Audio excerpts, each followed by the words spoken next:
Hey there, welcome to this edition of Real or Rumor. Hi everyone. I was just noticing, Amy, where are your heels, woman? I know. Like I've never seen her in flats before. Well, I don't know. I just had They're this, cute though. Well, thank you. I just had this thing lately where I'm like, I'm just kind of tired of being in high heels, and so I said, okay, I'm going to go out and I'm going to buy flats. So these are the flats. I like them. Can't see them on They're camera, cute. but they're actually pretty comfortable. But I feel short.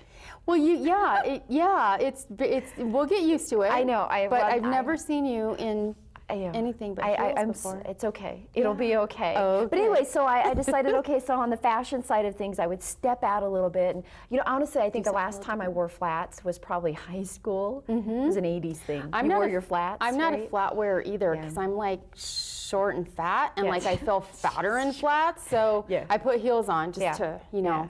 Well, the make heels myself believe. Yeah, the heels for me is more of a height thing. Yeah. 'Cause, you know, I'm only like 5'4", and the heels help a little bit.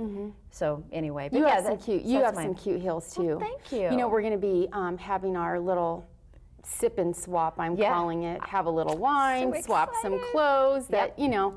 That'd be fun. We all have things we're not wearing, so let's you know do that. But now that you're switching to flats, I know, I've got some heel. Oh, of course, we don't wear the same shoe size, do we? No, we don't. See, that's the trick, is that we don't all wear the same heel size. So shoes, but clothes, I know we all pretty much can Isn't that going to be a great idea? Awesome.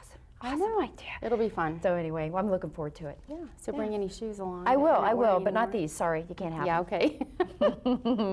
All right, so our rumor today, actually this is a little bit different. We had one of our viewers had a question. And so I thought, you know what, we're just going to take their question, their inquiry, we're going to turn it into a real or rumor. So this was just a little bit different today. I didn't realize where the question came from. I know. Okay, so from one of our viewers, they say, I have a conflict with the neighbor, but we just can't seem to come to a resolution. And they heard there is a mediation program that the city provides that might be able to help them out. Real or rumor? It's real. Yay, okay, there it is. The city does, through the Neighborhood Resources Office, have a mediation program. Neighborhood mediation program. Great.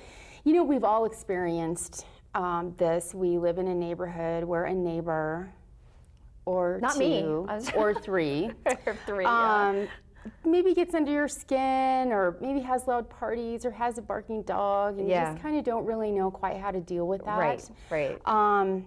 It isn't easy. Let's face it. It is not easy to go to a neighbor and talk to them about this, because you don't really know how they'll react. Right. You're not and sure. so many times they'll be angry. You don't necessarily know the neighbors, especially if there's someone new in the neighborhood, and so it's like, what do I do here?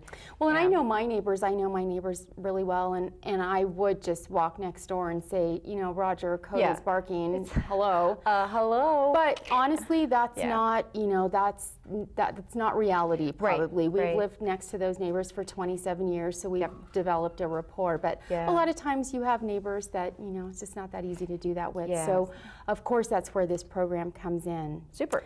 I happen to be one of the mediators. I know. Certified mediator through the city's program. So what this program does is it just helps and encourages neighbors to talk through their issues in a neutral environment. That's really what it's, you know, all about, bringing everybody to the table to talk about it. And more or less, you guys have them come someplace that's not in the neighborhood, not one of their houses, is completely neutral location. We've been doing these Great at city idea. facilities. It's That's a good neutral idea. place. And it's just a way for them to work out a resolution that's really good for both parties. All right. It's been around since 2007, and in that time we have completed 27 mediations. As I say, the one that you just completed, I think that put you guys at 27. It did put us right at 27. Well, good. So, okay, I was already asking you a question there about the location. So, can you explain a little bit about how the program works? I'm not sure. It starts with a phone call. Okay. A neighbor calls and says, you know, I have this issue.